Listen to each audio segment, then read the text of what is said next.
সে চেয়েছিল একটি সত্যিকারের প্রেমের কবিতা লিখতে। তার তো একটাই জীবন, মানুষের জীবনে প্রেমের চেয়ে নির্বল পিপাসার জল আর কি থাকতে পারে। সে আরো অনুভব করত প্রেমই কবিতার প্রাণ, তার শব্দ, তার ধ্বনি, তার মন্ত্র।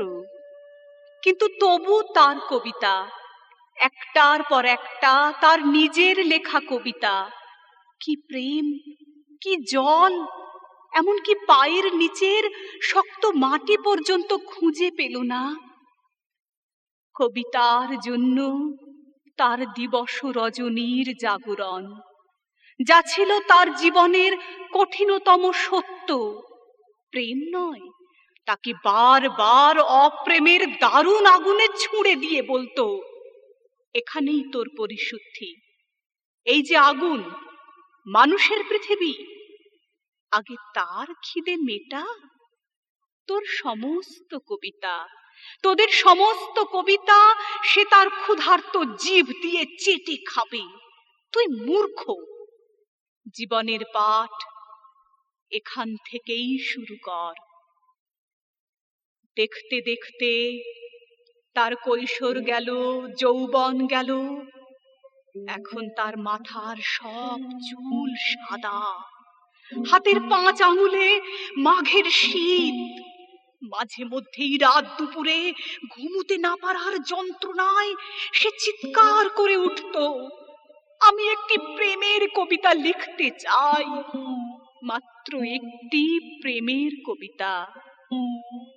আর তখনই শোনা যেত তার মাথার ভিতর, তার বুকের মধ্যে সেই কঠিন তিরস্কার, বুড়ো হয়ে গেলি, এখনো স্বপ্ন দেখছিস? দেখ, ভালো করে চেয়ে দেখ, তোর চারদিকে এখন হলুদ হেমন্তের পৃথিবী।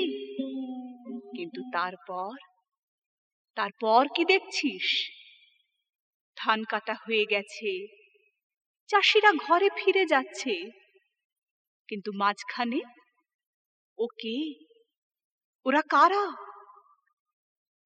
দেখতে দেখতে তার পাকা ধানের হলুদ পৃথিবী খুন খারাপি লাল, লাল থেকে আগুন, আবার আগুন।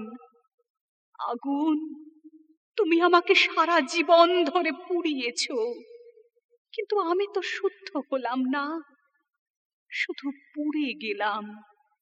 আমি সারা জীবন শুধু হাজার হাজার মানুষের দীর্ঘশ্বাস, তাদের সর্বনাশ আমার জটায় বেঁধে সরস্বতী নদীর জলে ঝাঁপ দিতে গেলাম, কোথাও তাকে খুঁজে পেলাম না।